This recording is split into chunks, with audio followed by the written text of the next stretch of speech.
made it. You're here at 9394, a music podcast with Travis Roy. Welcome. Glad you could make it. All right, look, I don't think I'm making a controversial statement when I say that Florida is really fucking hot. Florida is an incredibly moist state, an incredibly hot state. It is just, it's like living in boiling water.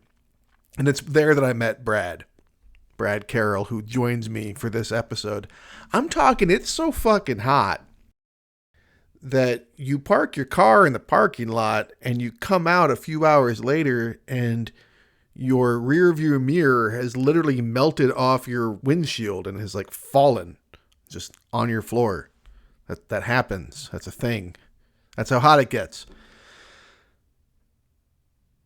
Brad and I are both Michiganders. We did not know what kind of sense to make of that Florida heat in our time together there in the early 2000s.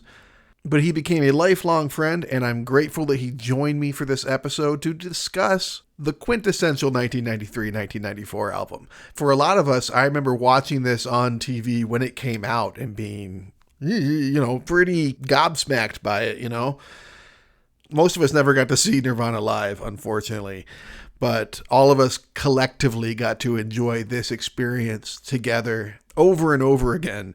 And it was a lot of fun bringing Brad on and just talking old times. So here's me and Brad Carroll of Michigan talking about Nirvana's MTV Unplugged album.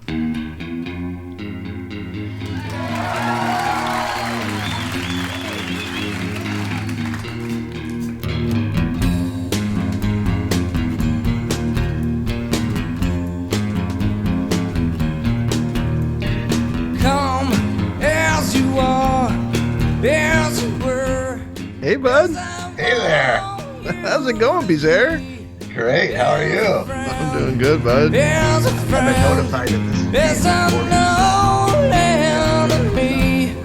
Take your time, hurry up. It's yours, don't be late. Take a rest, here's a friend. Yes, I'm That's actually one of the first questions of the show, if you want to get into it. Yeah. How do you and I know one another? Well, we met at Full Sail in Winter Park, Florida. Yeah. You were rooming with Big Jim, right? Yeah. We were in the same class, and, we're 20, 21-ish. Both Michiganders. Both Michiganders. Had to go to Winter Park, Florida to meet each other. That's right. And I think it took a little while. I want to say the first couple of classes, we were mixed in with It was like everybody. Yeah. audio recording and everyone else. You and I were in the film program, and then, but they mixed everybody at first. So like you'd make kind of some random friends right until you got like stuck with the same group of people all the time. And it branched out. We were probably out on a smoke break or something and talking. But my first major memory of you is when we started writing that script together. Oh, well, we were already pretty good friends at that point. We were friends, of course. I think me and Harry actually had a party that really brought the class together at our Sun Key Fun Key. That was a turning point. That was definitely, and then everyone kind of got to, everyone got to kind of let their hair down and whatnot. And your place kind of became like a hangout pad. Yeah. And also there was that Dollar Theater right around the corner from your house. So like we would just kind of go over there at all hours of the day. And I would like be at your apartment about as much as I was mine during the day. And we'd smoke and go to the Dollar Theater and saw Little Nicky 7 times. It's still my number one movie I've seen in the theater. Popeye's chicken is fucking awesome. So I've been listening to the Unplugged quite a bit as of late. I even went out and watched it. There's some variances there. Did you watch it recently? I have not watched it recently. Okay, yeah. I did look it up on Wiki or whatever, and I never realized that they released a 25-year anniversary and it had 4 or 5 rehearsal takes. Oh, no, I didn't know that. I haven't seen that. And I'm like, ooh, I want to hear those. Yeah. I think like Man Who Sold the World was on there. And other takes of those songs. Yeah. That's cool. Yeah, so no different songs. Yeah, I'm glad that they eventually put back in Something in the Way and what was the other? Oh My, the Meat Puppets. Oh Me, right? Oh Me, thank you.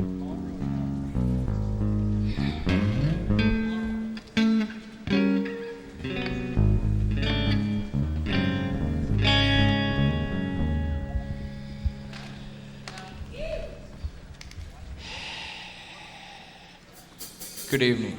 Do you remember like how you came to this album? Do you remember like the first time you watched the Unplugged performance?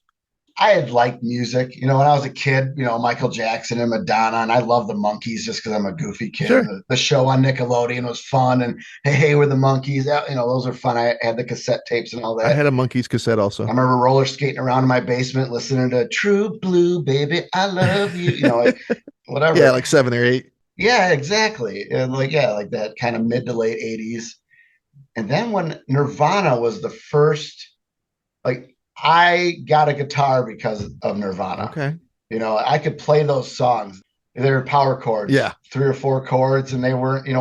Once my fingers learned that stretch, I'm like, oh my god, I can play Nirvana. Everyone learns "Come as You Are" is like oh, I recognize those first 4 notes. Yeah, I know it's a that. rite of passage.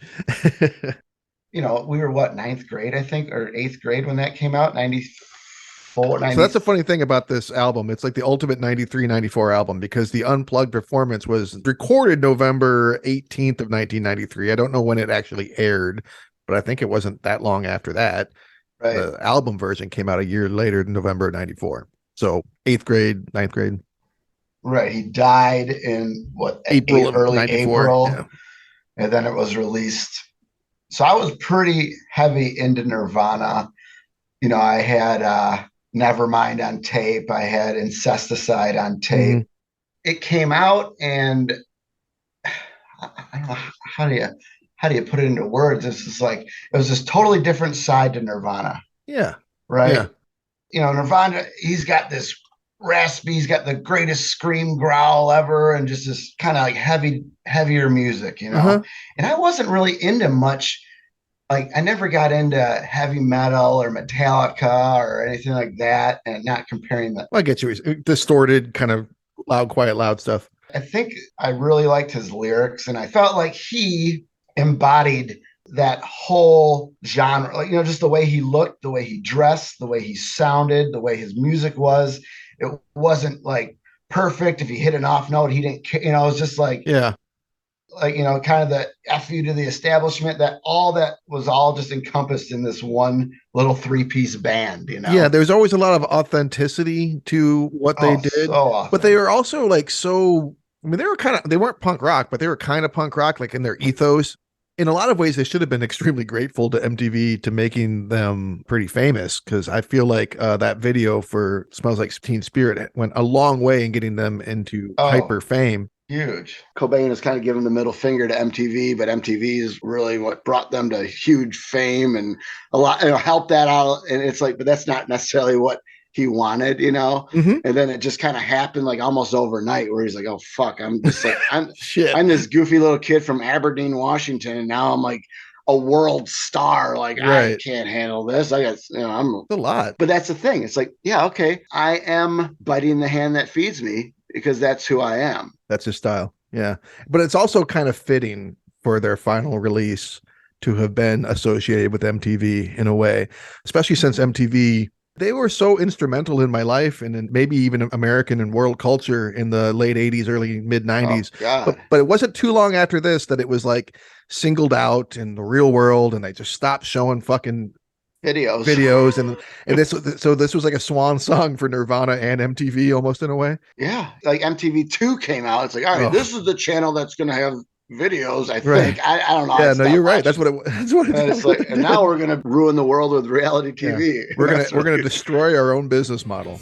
Right, exactly. Yeah. We're going to eat ourselves just like we are doing as a society. Excellent. Exactly.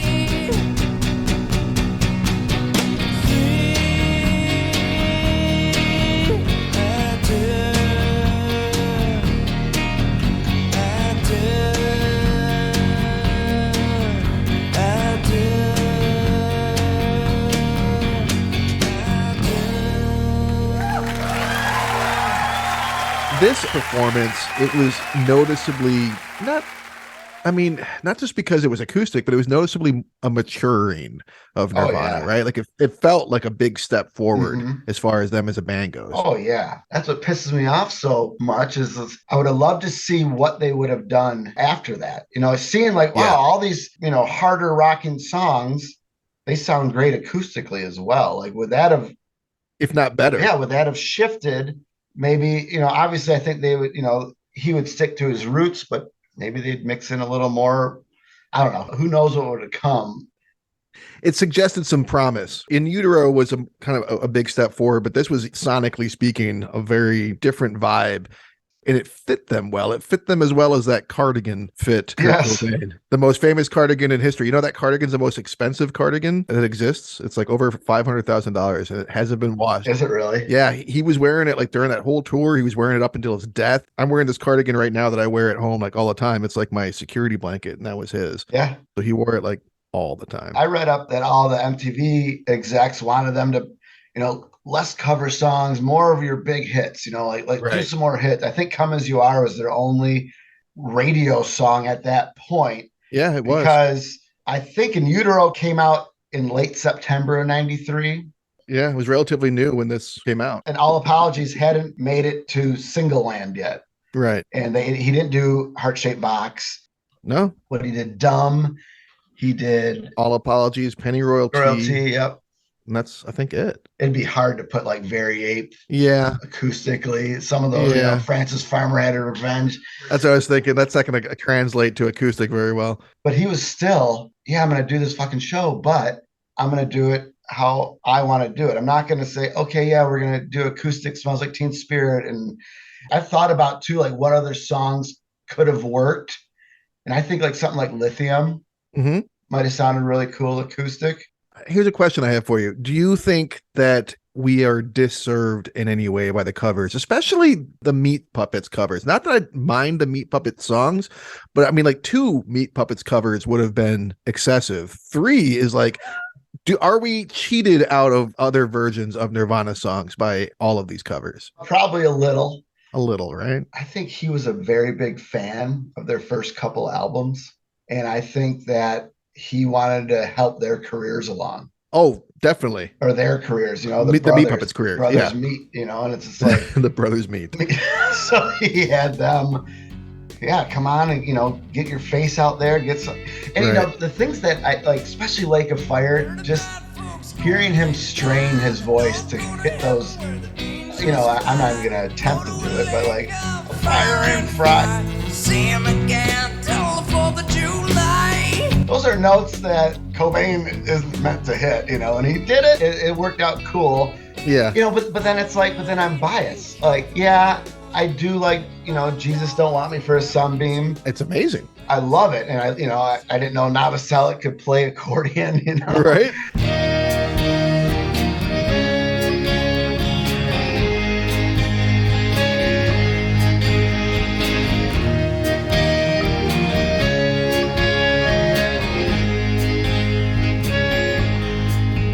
But it's like, would I rather have acoustic Lithium over that? Probably. Definitely over like Oh Me.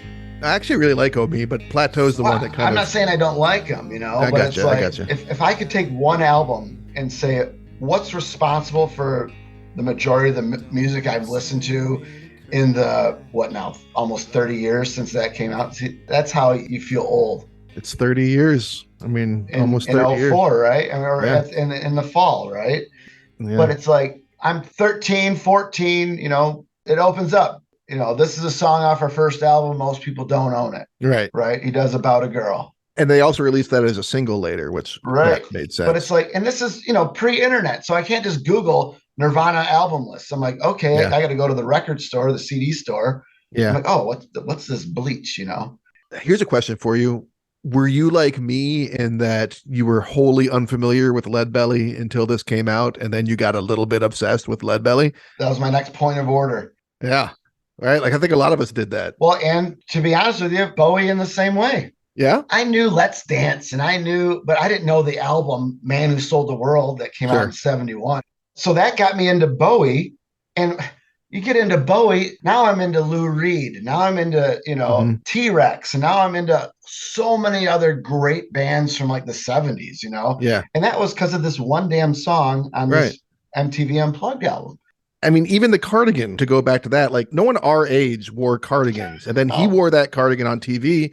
And everyone's like, oh, we can dress like grandpa now. And we all started dressing like grandpa. And it's cool. Yeah. I'd be curious if we were like let's say we were born in 75 or 72 A little as earlier than we opposed are. to 80, because Mhm. like when he did his whole which now it's so like I love it because it's so like kind of ahead of its time. But when he like made out with Novoselic on SNL to piss Mhm. off all the homophobes is what he said. Right. When I'm 12, I don't get it. I just see two guys kissing. And it's like whatever. Right. That's like a political statement that he's making. Yes. And now later on, you're seeing it's like who had the balls to do that Right. in '92? That's what I'm saying, man. He was punk rock, like Kurt the Subversive, Kurt the Anti-Christian, right? I mean, that Yes. that Vaseline's cover at that age, I was like uncomfortable with that. I'm like, oh, he's saying that he doesn't care that Jesus died for our sins. Oh no, what's going to happen to Kurt's soul? But that wasn't something you saw or heard on TV or on the radio at the time. Okay, that's gonna upset some people. Right. And he seemed to like that. He seemed to like the opportunity to use his fame to like push buttons.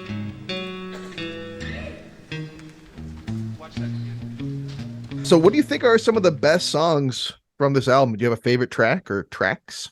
That's so hard. I mean, I think that opener about a girl, Uh-huh. and I think his Penny Royalty solo.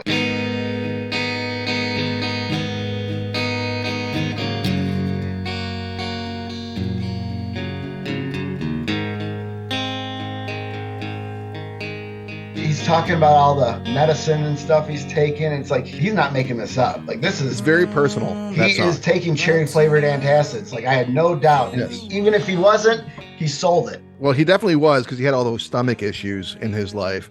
And it's funny you mentioned that line because I find that song really interesting because you mentioned Kurt Cobain, the lyricist, earlier, and he is he's a really, really good lyricist.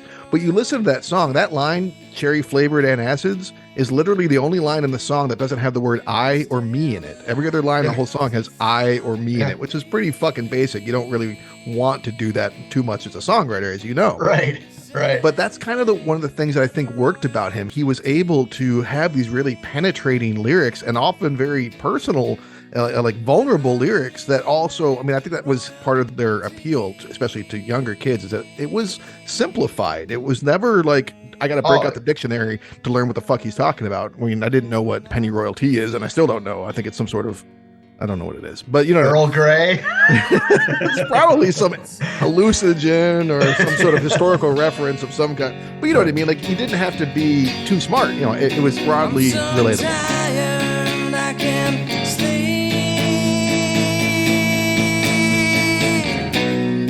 I'm anemic royalty.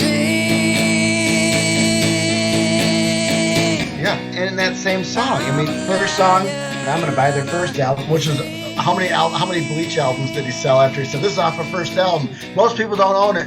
Go out and buy it. That's what he's implying. And then he introduces me to Bowie, which leads me down this crazy path. Which I think is true for most of our generation, or people of a certain age.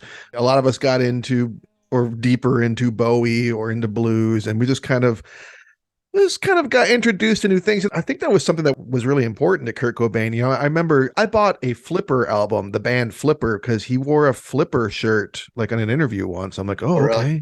Really? He likes Flipper. I guess I should like Flipper. And then I got the Flipper album. I'm like, I don't think I like Flipper. Well, I watched that Devil and Daniel Johnston because he wore that Daniel Johnston shirt. Cobain probably made the shirt because I don't think Johnson was Black Magic Marker mass producing these T-shirts. But that's funny. For some people, they like music. They like a little bass beat. They like bopping their head or tapping their foot. But then some people are like nerds like us that I'm diving in. So it's like, what was before Leadbelly? Okay, let's get into that. Charlie Patton and Johnson and Son House. Oh, yeah, Son House, right? Into all these guys. Yeah, and then it's like, okay, Blind Willie McTell, out of blind guys. None of them could see, but God, could they play?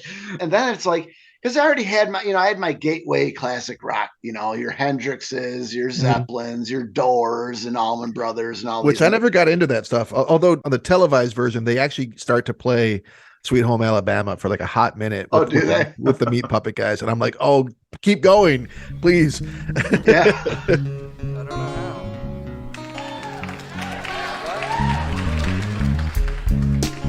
Oh, what do we want to do?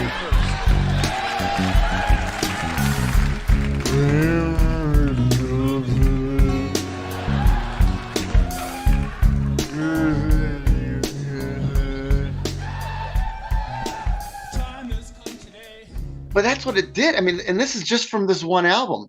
And then what I was going to mention also is he brings up a guy in Pennyroyal Tea. And when I'm 14, I don't know who Leonard Cohen is. And I don't know what a Leonard Cohen afterworld would be like. And then I get into Leonard Cohen. I'm like, that sounds like a pretty mellow afterworld. Yes, a lot of sighing there. And that got me into Leonard Cohen. What a great songwriter he is, you know. And, wild that Kurt Cobain beat Cohen to the afterworld. right. Yeah. No doubt, you know. Yeah. I mean, that album alone it opened up. And I think he probably did that. It didn't work with me on the Meat Puppets.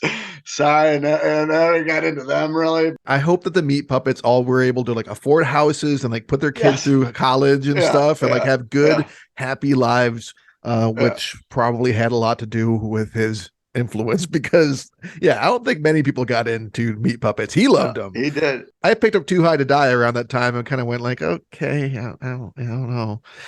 Yeah, I remember listening to it and be like, no, I like the couple that Kurt sings and that's it. But hopefully he's getting some penny royalties. My God. And they're just getting edited out. They're still getting checks. Because what I read of that by 2020, it went 8 times platinum. MTV Unplugged? Yeah, not Meat Puppets. Unplugged 8 times platinum. And I mean, that's huge. Yeah. That's enormous. For an hour-long live show, I mean. And is widely considered one of the best live albums of all time, which you got to give credit to Scott Litt, the producer who came in and worked on this thing, especially after watching the televised version yesterday. You can really hear in songs like Plateau and in a few other places where there's a lot of tweaking. It's heavily improved. There's a big difference, I think, between the televised version and the album version. And also, Litt went in there and like fixed some stuff really well. On Pennyroyal Tea, there's a moment where Kurt hits the wrong chord.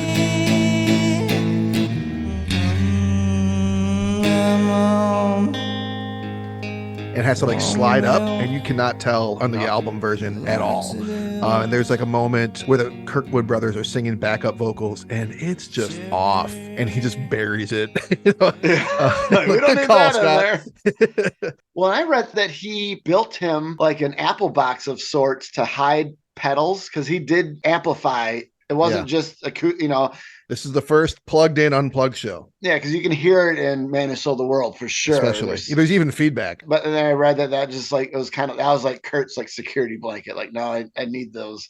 Yeah, but it was clearly more than a security blanket though, because especially on Man Who Sold the World, there's distortion and stuff going on there. But they still made it all work. It's quote unquote plugged in, but so was every other unplugged album and performance before then. I mean, even Chris Novoselic's bass is plugged in, of course. Yeah. So it's like big fucking deal. Let's see. Any requests?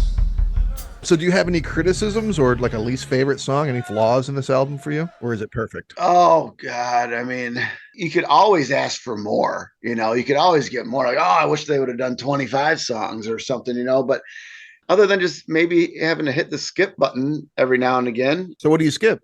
A lot of times I will, and it's weird because it's been out for so long. I don't listen to it all that much anymore. Mm-hmm. And when I first got it, you play it through. I probably skip Jesus Don't Want Me for a Sunbeam sometimes. And Oh Me, just because it's like, okay, I like these songs, but I want to hear Nirvana songs. I want to hear the Nirvana songs. I want to hear. I probably, like you were saying, I probably could have done with less of the meat. Yeah, for me, it's Plateau. Illustrated book about birds. Yeah, like, this isn't really hitting it for me. No. On those Meat Puppets performances, the Meat Puppets themselves are playing. Like, Novoselic is playing guitar, and Dave Grohl's playing drums, but the Meat Puppets are playing lead guitar and bass, and it's like, this is kind of like a weird Meat-Vana hybrid. Hands began to scan around for the next plateau. Some say it was Greenland, some say Mexico. Others Come As You Are is awesome. Holly is great. On a Plane is so cool sounding. Oh, it's so good. Something in the Way. This version of All Apologies is like, to me, it's the definitive version of All Apologies. It's better than the album version. Oh, yeah. And Where Did You Sleep Last Night that's my personal favorite, I think, on the album. If I had to pick a highlight, their version of Where Did You Sleep Last Night is just... I mean, that's why Kurt Cobain got into like an argument with one of the producers after, because they were trying to get him to like go out and do more. And he's like, no, I can't top that performance, which Makes sense. And I've like totally ripped that off. And I've done, a few like coffee houses where I'll do that song. Uh-huh. I do his version. I mean, I don't do the whole like opening your eyes all crazy at that one at the end, but that's the version I know. That's the one I learned, Yeah. E minor to G to B, A, G, and then whatever that chord is, G. I just play it. I don't know how to speak it. So did you always kind of stick with this album, or has it come and gone in your life? I never tired of it, but I think just more stuff came along, once, this was ninth grade, got into that. I remember like when he died, like I had a couple buddies where we like from like the day that he was thought to have actually died to when they discovered him. I want to say it was 5, 6, 7 days or something went on. I don't know the exact number, but Yeah, I don't remember. I remember him like being missing. Yeah. he was missing, and then they found him, up like above his garage or something. Yeah, I think it was a greenhouse. I think Solarium. It could have been a solarium, not an arboretum.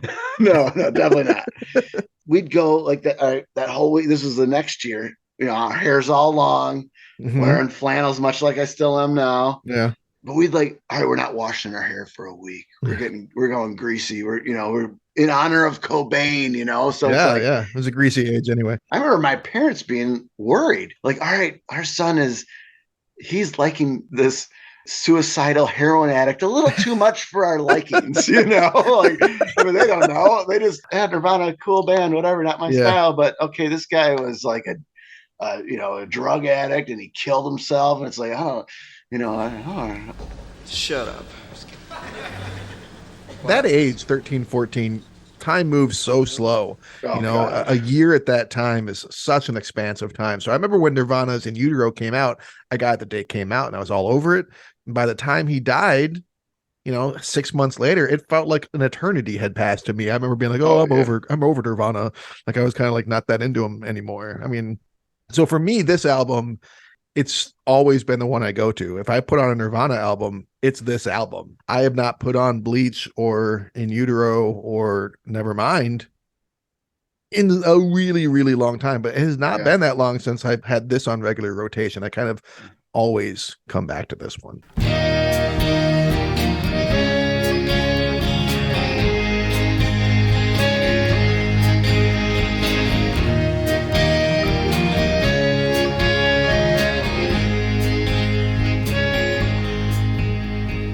More love should be given to Dave Grohl. I don't know that it's an accident that once he joins the band, they get really, really big. I was watching the televised version of their Unplugged performance, and I really had not appreciated what exactly Grohl is doing, particularly in the song Jesus Doesn't Want Me for a Sunbeam.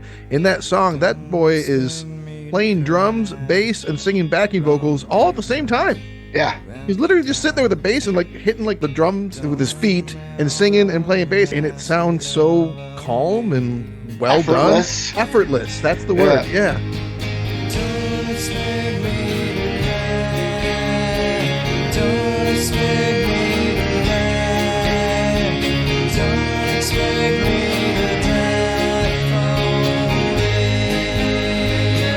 He is such a good music. Like he was by far a better guitarist than Cobain. For like 101 music wise, I love listening to like live Nirvana bootlegs and Cobain just like destroying solos, like off note after, but it's like it doesn't matter because he'll break a string. I don't care. I'm gonna play the rest of the show with 5 strings on my guitar. It doesn't matter. Like he had that ability to like just plow ahead and be authentic, and that was always enough. You're gonna make it work. So you never saw him live? Never got to see Nirvana live. No. Either.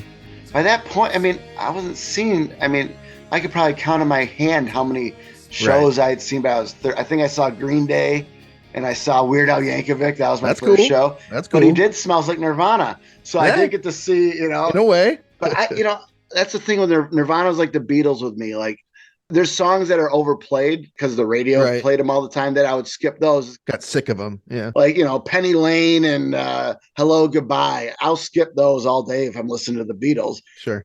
So which song from this album, when we wrap up this interview here, which we're getting towards the end, what song would you want to use as your outro? What song is your anthem? Ooh, I think you got to go with Lead Belly. All right. It was the outro to the show. Yeah. So why not make it the outro to the interview? That makes sense.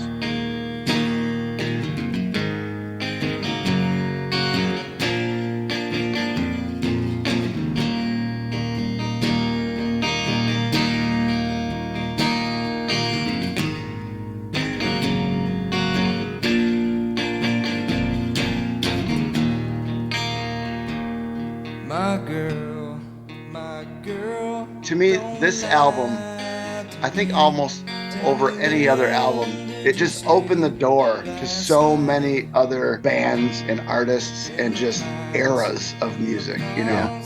With the Bowie and the Leonard Cohen, and I'm like, oh, Bowie and Lou Reed were buddy. Oh, what's Velvet Underground? Oh, I could hear some Nirvana and Velvet Underground that kind of distorted, you know, because Lou didn't really give a shit either. You know? No. Getting back to this kind of embracing the flaws that Kurt Cobain and Nirvana kind of represents, and one of the ways that this live performance is so good. And again, watching the televised version, a lot of the stuff that's edited out in the album version, for instance, when he says, I'm going to do Pennyroyal Tea by myself, you hear Dave Grohl just very obviously ask Pat Smear like for a cigarette. Those two guys go off and smoke a cigarette. When they're trying to pick out like which last song they're going to play, like they're literally working it out on stage. Like they had rehearsed all this shit, but they still like had not nailed down exactly what they were going to do. And so Kurt Cobain starts talking about what song they're going to play, and you hear, I think, Dave Grohl yell out, "What are we playing?"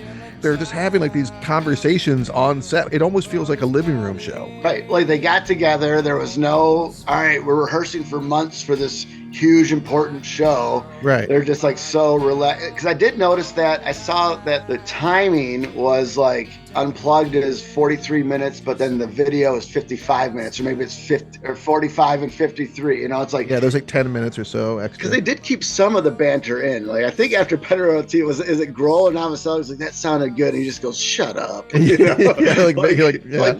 You. Oh, and there's also this really funny moment where Chris Novoselic comes up to Kurt Cobain and is like, hey, we should not play Dumb and Polly back to back. And he's like whispering, trying to be like sly about it. And Cobain's like very like into the microphone, like, oh, no, that's fine. These songs sound the exact same. So he's saying we shouldn't play these songs back to back, but that's fine. It doesn't matter. And that because he didn't give a shit, you know. He's like, fuck it. I'm gonna show my cards and be me. Yeah. You gotta respect that. And I think the reason that Pat Smear joined the band was because Cobain was forgetting lyrics and forgetting chords, and you know he was out of it. Yeah, those last few months he was struggling. Yeah. Yep. So they had him as kind of like, okay, back up if he misses a chord or forgets something that, you know. Yeah. And we should give a shout out to Lori Goldston, who played cello on all that. She had toured with them live, so she did not have to do special extra stuff, and she fits right in. This album would really not work as well nearly without her.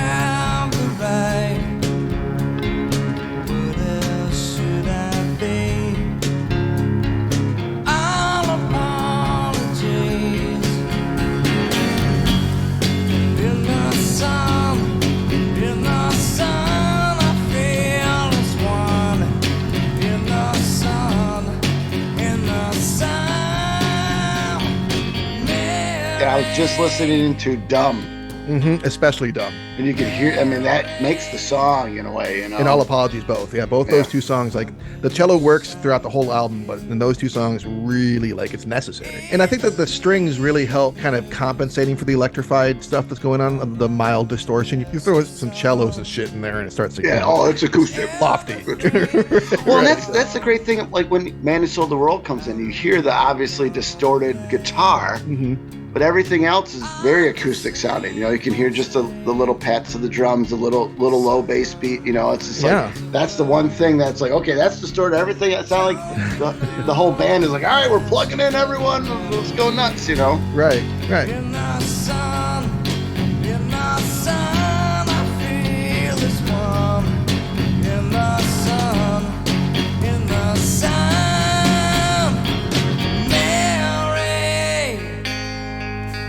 You never know if anything is gonna like stand the test of time in the moment. You know what I mean? And now 30 years have gone by, and in a way, they're like our Beatles or something. You know, with just less material. Like you're right. It Smells Like Teen Spirit comes on the radio if I'm happening to listen to like the local FM radio, which is pretty rare. Right, or like you're at the grocery store and it comes on because that shit happens.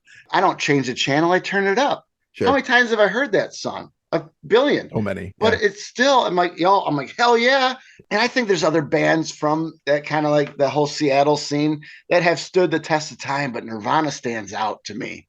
I mean, I love Soundgarden, Alice in Chains, and Pearl Jam. I love them, but Nirvana, just there's something about them that was different. And I don't see like the, Lane Staley t-shirts in Japan like I do. Their influence. Yeah. And I think in another 30 years, Nirvana's still going to go down as, they're still great. Their shit never got old. Mm-hmm. Nirvana is serious music. And I think people realize that. And I think now that 30 years have gone by, it's like, okay, yeah, well, that really, it's here to stay forever, They got famous for a reason, that there was that genius in their simplicity, especially as like the strong 3-piece that they were at their peak. Yes. Just inimitable. No one could quite do it like them. All right, so you and I met at Full Sail, so we are both movie people. Yes. I'm going to take you back to the week that this was recorded, the week of November 18th, 1993. Oh, God. So Jurassic Park. Clever girl. That was in the summer. Oh, you're right, obviously. So if you had gone to the movie theater the night that this was recorded, you had an option between a few movies. I'm going to give you some. These are your options. Okay. Either your local theater, you could watch Look Who's Talking Now, which is the third Look Who's Talking movie where Danny DeVito voices a dog. Dogs. The dogs. Yeah. Oh, yeah. Possibility. You could watch The Remains of the Day and get very serious. You could watch RoboCop 3 and watch RoboCop fly around, which he never did before or since. Okay. You could watch Carlito's Way with Al Pacino. Ooh. You could watch My Life with Michael Keaton. Oh. Ernest Rides Again. Ooh. Three Musketeers, or Adam's Family Values. Oh, God. All right, so Look Who's Talking Now, Remains of the Day, RoboCop 3, Carlito's Way, Ernest Rides Again, My Life, Three Musketeers, or Adam's Family Values. Those are your 8 options at the theater that you've arrived at in this hypothetical situation. Well, at that age, Remains of the Day would have been way no thanks. All right, so you're 13 in this scenario. That does make sense. So as a 13-year-old, what would you say? Oh, RoboCop 3. I think RoboCop 3. I mean, Carlito's Way is a great movie, but it's a great movie. My 13-year-old watching 2-hour 45. I mean, that was a heavy movie. My Life was really great too, but My Life was, with Keaton and cancer, right? And that way, like, it's like, no, RoboCop 3 all day. And it's probably probably Look Who's Talking Now is a better movie. But I probably would have picked RoboCop 3 as well. If I had the wisdom that I have now, I would have gone Carlito's Way or My Life. Although Adam's Family Values, there's a good chance I would have seen that at 13. In fact, when I was that age, I did see Adam's Family Values in theaters, and I did not see RoboCop 3 in theaters. So I probly didn't because it was rated R. Oh, yeah, that's true. That's rating, true. I definitely saw Look Who's Talking Now in the theater. And it was terrible. And probably to this day, I mean, I don't know, I have like an affinity towards those old 80s action movies and early 90s. Sure. I feel like they don't make them like that anymore. Maybe it's probably just because we grew up on those ones, Yeah. Terminator and Predator. And of course. I don't know. And there's the little Detroit with the RoboCop that helps too. Of course. All right, man. It's been a pleasure having you on, man. Thank you so much for doing this. Of course. It's been a pleasure.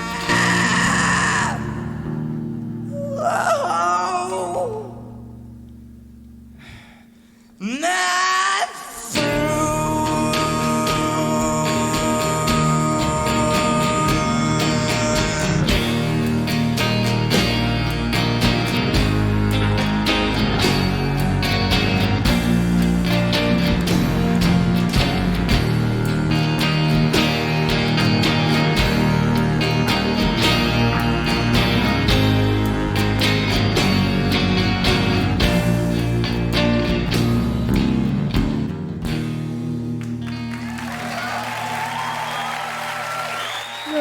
Nice. It was really nice to spend some time with Brad. It's funny, despite the fact that we live relatively close to one another, it's just hard to actually get together. But there was a time in my life where, as we talked about, he and our dearly departed friend Alan Lee were 3 peas in a pod, man. We were a good bunch. There was a lot of love there. Still is. And it was really nice to spend some time with them. I have this memory of Kurt Cobain. I remember it was like shortly before he died, he was performing, I believe, on live television. I forget what the event was. I'm pretty sure it was for MTV because that was what everything was at that time, if it was a live performance of a band at the time. And my Nana, I'm not going to call her my grandma, she's my Nana, she was in town visiting, and I'll never forget, like, Kurt Cobain got up in the camera's face and just hocked this big old filthy loogie up and right at the camera, like at the lens, and it just splat. And I looked over at my Nana and oof, disappointed Nana face. I can't, it struck me. The disappointed Nana face that's intense. But I was like, oh shit, like Nana's always walking in during the Sir Mix-a-Lot video and that kind of shit. How does she always time it so perfectly to catch the worst shit? So I remember I was mortified at the actions of someone who I, like most kids my age, pronounced as one of my personal heroes. So that sticks out in my memory. All right, on that note, thank you so much for joining me and Brad for joining me. It's really a pleasure to have you come along. If you want to come on the podcast as well, that would be really cool. You can contact me at 9394podcast@gmail.com or the usual social media places, by which I mean Facebook and Twitter. I don't think I'm going to fuck with Instagram. I've been doing this podcast for a little while now, and I have many episodes recorded and available. I have episodes recorded and, kind of coming down the pike, and then I have other episodes scheduled to record with guests. And so far, no one has asked to record an episode about that 1990s bastion of indie rock, Beck. Beck had, he's got a lot going on 93 through 94. There's Stereopathic Soul Manure and all that other stuff, that rare stuff that came before that, Golden something. There's all that stuff that came out in 93, a whole bunch of that. Also in 93, of course, is the granddaddy, Mellow Gold, which featured his hit, Loser. And for my money, my favorite Beck album by a country mile is the 1994 album, One Foot in the Grave.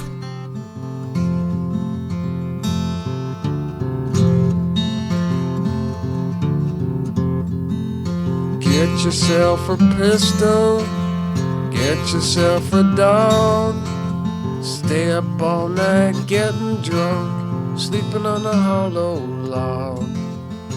So you're hearing a little bit of it now, and if you like Nirvana, you might like Beck. And if you like Nirvana's acoustic jams, you might like Beck's acoustic jams. Maybe you want to come on the show and talk about these acoustic jams with me. This is definitely one of the albums, when I formulated the idea for this podcast, Beck's One Foot in the Grave was in the forefront of my mind. I love this album. So come on, come up here and talk about it with me. Or whatever album you want. I don't care. So long as it's not, something that I don't like.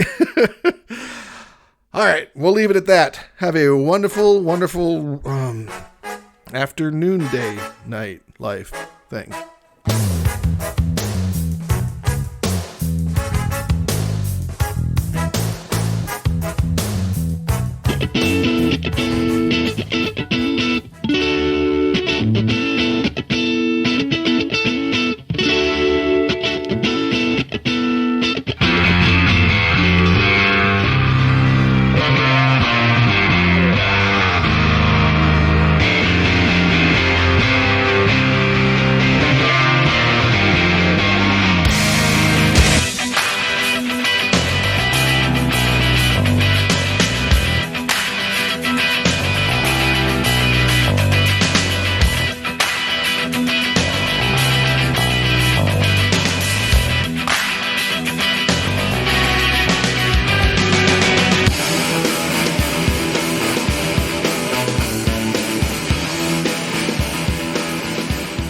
'93, '94, a music podcast with Travis Roy, is a labor of love. It is not and never will be monetized. Please don't sue.